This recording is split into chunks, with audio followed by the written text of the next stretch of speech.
आज के इस वीडियो में हम बात करने वाले हैं बीआरओ ग्रिप के बारे में। चूंकि यहाँ पे जो बीआरओ ग्रिप से वैकेंसी जारी की गई नई वैकेंसी, इस वीडियो में हम बात करेंगे कैसे आप इसका फॉर्म फिलअप कर सकते हैं। जिसमें कि यहाँ पे जो वैकेंसी जारी की गई multi skilled worker cook, multi skilled worker mason, multi skilled worker blacksmith और multi skilled worker mess waiter के लिए वैकेंसी को जारी किया गया है। जिसमें कि यहाँ पे टोटल 411 पदों की वैकेंसी को जारी किया गया है। तो इस वीडियो में आप लोग बताऊंगा कैसे आप इसका ऑफलाइन फॉर्म फिलअप कर सकते हैं। फॉर्म फिलअप करने के बाद कौन कौन से आपको डॉक्यूमेंट लगाना होगा, कैसे आपको फॉर्म को भेजना होगा, कंप्लीट जानकारी मैं आप लोगों को इस वीडियो में देने वाला हूं।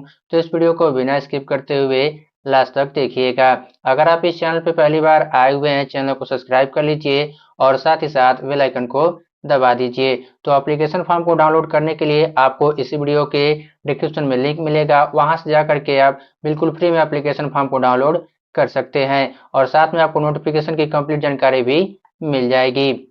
तो एप्लीकेशन फॉर्म को डाउनलोड करने के बाद कुछ ऐसा आपको एप्लीकेशन फॉर्म मिल जाएगा, जिसमें कि सबसे पहले यहाँ पे आपको दिया गया है पोस्ट का नेम देने के लिए। तो जिस भी पद के लिए आप इसमें आवेदन करना चाहते हैं, पोस्ट का नेम आपको देना होगा और इसके बाद आपको दिया गया इसमें सीरियल नंबर आप पोस्ट इन एडवर्टाइजमेंट, यानी जिस भी पद के लिए आप इसमें आवेदन करना चाहते हैं उसका यहाँ पे सीरियल नंबर भी दिया गया है। जिसमें कि यहाँ पे देख सकते हैं दिया गया इसमें मल्टी स्किल्ड वर्कर। अगर आप इस पोस्ट के लिए आवेदन करें तो इसका जो सीरियल नंबर होगा 1 होगा। इसके बाद दिया गया इसमें मल्टी स्किल्ड वर्कर मेसान के लिए, इसके लिए अप्लाई करेंगे तो इसका सीरियल नंबर 2 होगा। इसके बाद दिया गया इसमें multi skilled worker black Smith के लिए, इसमें अप्लाई करेंगे सीरियल नंबर 3 होगा। और इसके बाद लास्ट में दिया गया इसमें मल्टी स्किल्ड वर्कर में स्वेटर के लिए, इसका सीरियल नंबर 4 होगा। तो जिस भी पद के लिए आवेदन करेंगे उसी के अकॉर्डिंग यहाँ पे आपको सीरियल नंबर अपना देना होगा। और इसके बाद नीचे आपको दिया गया इसमें रिक्रूटमेंट सेंटर, जो कि यहाँ पे आपका ग्रिप सेंटर पूना होगा। और इसके बाद आपको दिया गया है कैटेगरी, जिस भी कैटेगरी में आप फॉर्म फिलअप करना चाहते हैं यहाँ पे आपको कैटेगरी में केवल ऐसे आपको टिक करना होगा। अगर आप यहाँ पे ईएसएम कैंडिडेट हैं, जो कि यहाँ पे बताया गया है, अगर आप भूतपूर्व सैनिक हैं और फॉर्म फिलअप करते हैं तो जो आपका सर्विस का टोटल लेंथ होगा ईयर में केवल आपको मेंशन करना होगा। और इसके बाद नीचे आपको दिया गया इसमें वेटेज परसेंटेज आपको यहाँ पे देने के लिए, जिसमें कि यहाँ पे बताया गया जो आपका इसेंशियल क्वालिफिकेशन होगा उसका यहाँ पे आपको परसेंटेज लिखना होगा। और इसके बाद दिया गया इसमें एडिशनल कोई क्लेम करते हैं, जो कि कॉलम नंबर 15 से दिया गया है, जो कि मैं आप लोगों को आगे वीडियो में बताऊंगा। अगर आप उनसे कोई क्लेम करते हैं परसेंटेज तो यहाँ पे आपको परसेंटेज लिखना होगा। और इसके बाद दोनों आपको परसेंटेज ऐड करके यहाँ पे टोटल जो आपका परसेंटेज होगा उसे आपको यहाँ पे देना होगा। तो एडिशनल क्लेम के लिए यहाँ पे जब आप नोटिफिकेशन में आएंगे तो यहाँ पे उसकी जानकारी दी गई है। जैसे यहाँ पे आप नीचे आएंगे तो देख सकते हैं यहाँ पे आपको एडिशनल क्लेम करने के लिए परसेंटेज दिया गया है। इनसे आप बिलोंग करते हैं तो आपको यहाँ पे एडिशनल परसेंटेज आपको दिया जाएगा। जिसमें कि यहाँ पे सबसे पहले बताया गया, अगर आप सन ऑफ सर्विस या रिटायर्ड ग्रीप पर्सन के सन होंगे तो यहाँ पे आपको 15% का छूट मिलेगा। साथ में यहाँ पे आपको उसका सर्टिफिकेट भी लगाना होगा। इसके बाद नेक्स्ट यहाँ पे दिया गया है, अगर आपके पास एनसीसी का सी सर्टिफिकेट होगा तो 10% यहाँ पे छूट मिलेगा, यानी आपको एडिशनल क्लेम करने के लिए दिया जाएगा। इसके बाद दिया गया इसमें अगर आपके पास एनसीसी का बी सर्टिफिकेट होगा तो 5% मिलेगा। इसके बाद यहाँ पे दिया गया, अगर आप पहले से ग्रुप में सर्विस कर रहे हैं और आप यहाँ पे हायर पोस्ट के लिए अप्लाई कर रहे हैं तो यहाँ पे आपको 15% का छूट मिलेगा। इसके बाद यहाँ पे दिया गया सन आप एक्सेसमैन होंगे तो यहाँ पे आपको 3% का छूट मिलेगा। अगर आप स्पोर्ट पर्सन होंगे, जो कि यहाँ पे बताया गया स्टेट डिस्ट्रिक्ट या यूनिवर्सिटी लेवल के, तो यहाँ पे आपको 5% का छूट मिलेगा। और इसके बाद लास्ट में यहाँ पे दिया गया, अगर आप कैजुअल पेड लेबर होंगे यानी सीपीएल एम्प्लॉय होंगे तो यहाँ पे आपको 10% का छूट दिया जाएगा। अगर आपके पास इनमें से कोई भी सर्टिफिकेट होगा तो उसके सामने जो परसेंटेज दिया गया है वही परसेंटेज यहाँ पे आपको एडिशनल क्लेम में लिखना होगा। और दोनों यहाँ पे आपको परसेंटेज ऐड करके जो आपका टोटल परसेंटेज आएगा उसे आपको यहाँ पे देना होगा। अगर आपके पास कोई भी सर्टिफिकेट नहीं होगा तो इसे आप ब्लैंक छोड़ेंगे और जो आपका टोटल परसेंटेज होगा यानी यही आपको परसेंटेज यहाँ पे आपको लिख देना होगा। और इसके बाद नेक्स्ट यहाँ पे दिया गया है, अगर आप माइनॉरिटी कम्युनिटी से बिलोंग करते हैं तो यहाँ पे आप यस टिक करेंगे। और जो यहाँ पे माइनॉरिटी कम्युनिटी में आते हैं उनकी यहाँ पे जानकारी दी गई है, जिसमें कि यहाँ पे दिया गया मुस्लिम, क्रिश्चियन, सिख, बौद्धिस्ट, इनसे बिलोंग करते हैं तभी आप यहाँ पे माइनॉरिटी कम्युनिटी में आएंगे। इनसे बिलोंग नहीं करते हैं तो यहाँ पे केवल आपको नो पे टिक करना होगा। और इसके बाद नेक्स्ट यहाँ पे दिया गया है, अगर आप ईडब्ल्यूएस से बिलोंग करते हैं तो यहाँ पे आप यस करेंगे, नहीं बिलोंग करते हैं आपको यहाँ पे नो टिक करना होगा। अगर आप यहाँ पे ईडब्ल्यूएस के लिए अप्लाई करते हैं तो जो आपका ईडब्ल्यूएस का सर्टिफिकेट होगा उसे भी आपको अटैच करना होगा। इसके बाद आपको यहाँ पे दिया गया नेम आपको देना होगा, जो कि यहाँ पे जो आपका 10th का सर्टिफिकेट होगा उसी के अकॉर्डिंग आपको अपना नेम देना होगा। इसके बाद नीचे आपको फादर का नेम देना होगा। इसके बाद जो आपका डेट ऑफ बर्थ होगा, यहाँ पे आपको अपना डेट ऑफ बर्थ लिखना होगा। और इसके बाद नीचे आपको दिया गया है एड्रेस को देने के लिए, जिसमें कि सबसे पहले यहाँ पे दिया गया है जो आपका होम एड्रेस होगा, यानी जो आपका परमानेंट एड्रेस होगा उसे आपको यहाँ पे लिखना होगा। सबसे पहले आप विलेज या मोहल्ला का नेम, इसके बाद पोस्ट ऑफिस, इसके बाद आपको डिस्ट्रिक्ट, इसके बाद स्टेट, और जो आपका एरिया पिन कोड होगा उसे आपको यहाँ पे देना होगा। इसके बाद आपको दिया गया है प्रेजेंट एड्रेस आपको देने के लिए, यानी जो आपका वर्तमान पता है उसे आपको यहाँ पे देने के लिए दिया गया है। अगर आपका प्रेजेंट और परमानेंट दोनों यहाँ पे एक ही एड्रेस होगा तो दोनों में आप यहाँ पे सेम एड्रेस फिलअप कर सकते हैं। अगर आपका डिफरेंट एड्रेस होगा तो यहाँ पे आप डिफरेंट भी एड्रेस फिलअप कर सकते हैं। और इसके बाद नीचे आपको दिया गया है एप्लीकेशन का यहाँ पे फीस डिटेल आपको देने के लिए। अगर आप जनरल, ईडब्ल्यूएस या ओबीसी कैंडिडेट हैं तो आपको इसमें 50 रुपए का ऑनलाइन फीस पेमेंट करना होगा, और इसके बाद जो उसका डिटेल होगा उसे आपको यहाँ पे मेंशन करना होगा। सबसे पहले आपको दिया गया इसमें नेम ऑफ बैंक, तो यहाँ पे आप एसबीआई लिखेंगे। इसके बाद आपको दिया गया इसमें ऑनलाइन पेमेंट का जो रेफरेंस नंबर होगा उसे आपको लिखना होगा। इसके बाद जिस डेट में आप पेमेंट किए होंगे डेट देना होगा, और इसके बाद यहाँ पे जो आपका अमाउंट होगा यानी आपको 50 रुपये यहाँ पे लिखना होगा। और नीचे यहाँ पे बताया गया जो आपका ऑनलाइन पेमेंट करने के बाद जो आपको रिसिप्ट मिलेगा उसे आपको अप्लीकेशन फॉर्म के साथ अटैच करना होगा।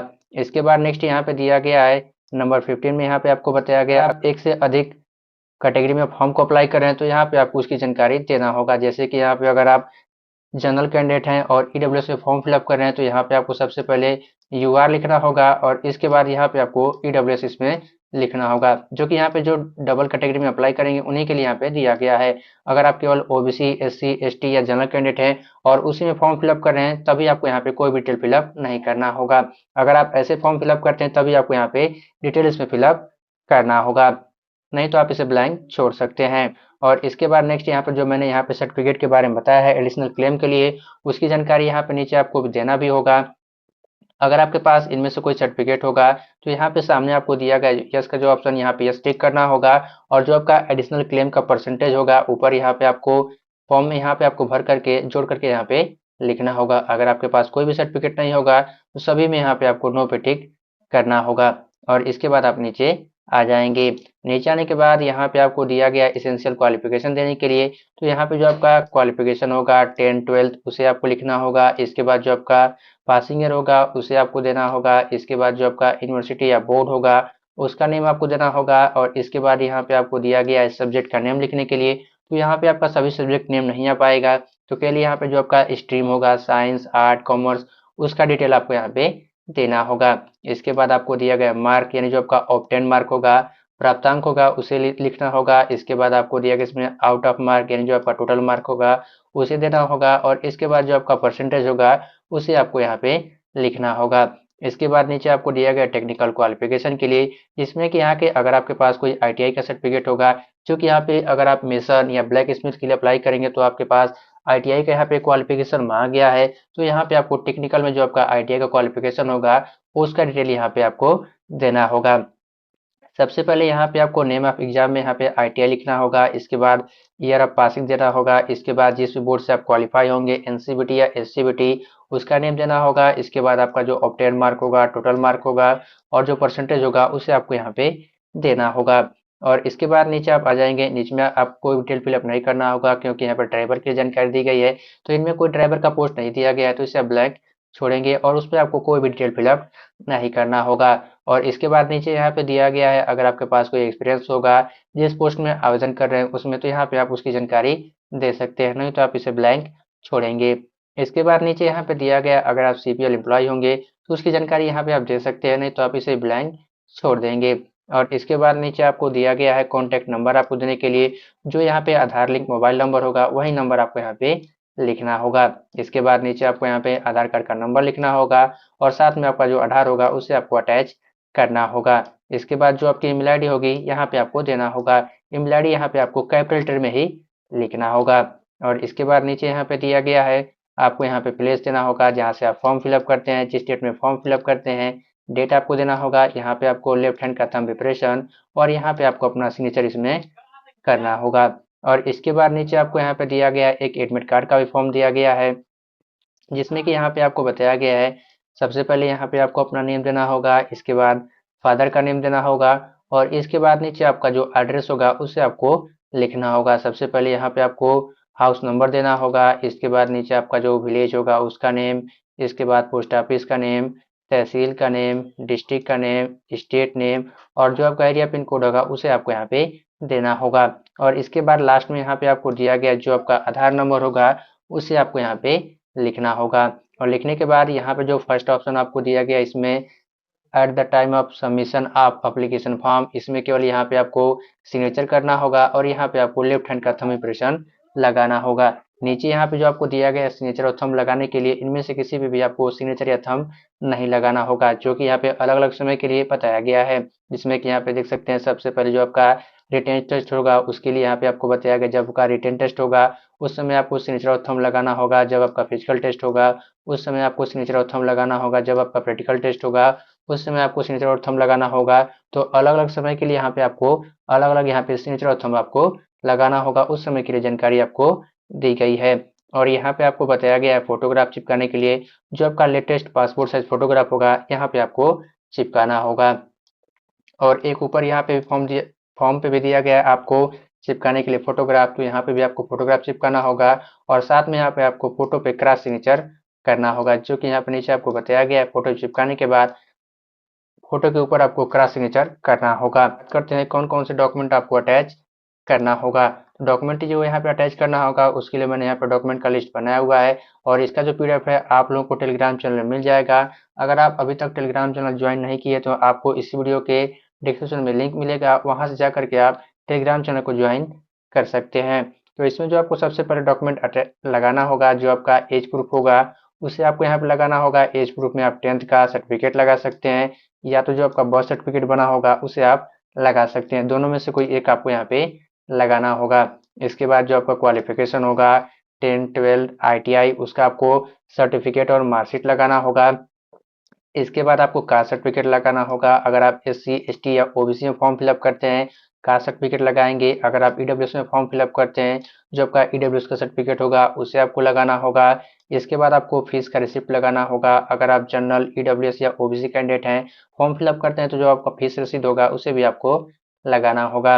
इसके बाद जो आपका डोमिसाइल सर्टिफिकेट यानी जो आपका निवास प्रमाण पत्र होगा उसे आप लगाएंगे। इसके बाद आपको आधार कार्ड का फोटोकॉपी लगाना होगा। इसके बाद अगर आप फिजिकल हैंडीकैप कैंडिडेट हैं और फिजिकल हैंडीकैप में फॉर्म फिलअप करते हैं जो आपका फिजिकल हैंडीकैप का सर्टिफिकेट होगा उसे आपको लगाना होगा। अगर आप ESM कैंडिडेट हैं यानी आप भूतपूर्व सैनिक हैं और फॉर्म फिलअप करते हैं तो जो आपका डिस्चार्ज सर्टिफिकेट होगा उसे आपको यहाँ पे लगाना होगा।